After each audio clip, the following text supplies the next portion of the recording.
హెచ్చిస్తూ వాళ్ళని వాళ్ళు తగ్గించుకుంటున్నారు 4వ అధ్యాయంలో 5వ అధ్యాయంలో. సరే, మరి దేవుని పోలి నడుచుకోండి. తర్వాత క్రీస్తు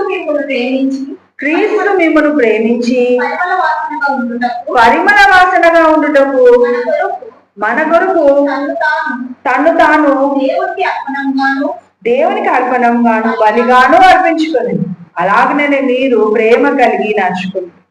మరి తను తాను దేవునికి బలిగా అర్పణగా అర్పించుకున్నారు. మీరు జారత్వమే కానీ, ఏ విధమైన అపవిత్రమే కానీ, లోకత్వమే కానీ వీటి పేరేరనే ఎత్తకూడదు. ఇదే పరిశుద్ధులకు అడిగినది.